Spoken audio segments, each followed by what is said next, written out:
Hi everyone, I'm previewing the week ahead, and for the last time in this horrendous year of 2020, 4 major central banks, including the Fed, will make decisions on interest rates and all their other means of printing money. I will explore what the decisions could mean for currency markets, while also noting when these meetings take place, as part of this week's economic calendar.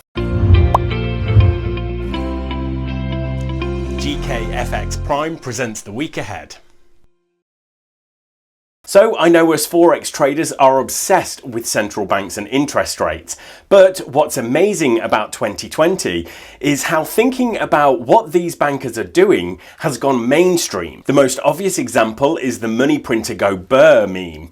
I think this picture is the most famous, which has a logo of the Fed and a banknote going through a copier. But this video has also been viewed millions of times across different platforms, where Fed Chair Jerome Powell is just streaming out a bunch of notes from a printer on his podium. Brr is of course the sound of the printer. If you think these memes are as funny and fascinating as I do, please click that like button. It really helps us spread the word about these videos. So as far as the economic calendar goes, we start off with retail sales and industrial production from China, which are a bit more interesting after the country flipped into deflation this month. Then we also have employment data from the UK and industrial production data from the US. On Wednesday, there is a whole host of European PMI data culminating in the Eurozone composite reading for December. The rest of the week is dominated by central banks.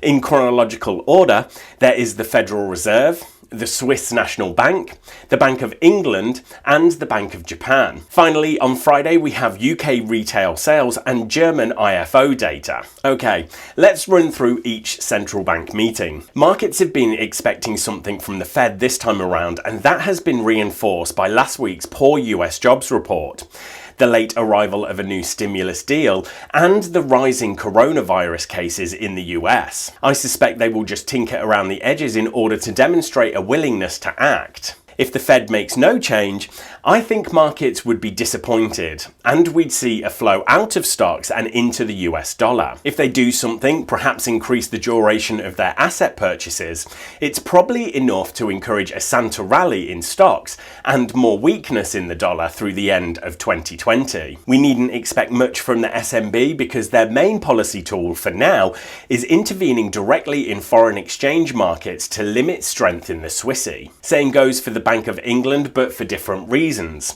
The BOE just added to its QE program, and we have the final days of Brexit, so they may want to keep their powder dry in case something unexpected happens there that requires intervention. Then lastly, we have the Bank of Japan, which I think probably announces it will extend its stimulus and lending support program beyond the original deadline of March for perhaps 6 months. So when all is said and done, I think if any of these central banks will impact FX markets, it will be the Fed, in part because the dollar has been so weak in the lead up. Right, thanks everyone, good luck trading this week, and make sure to subscribe to our channel so you don't miss the next video.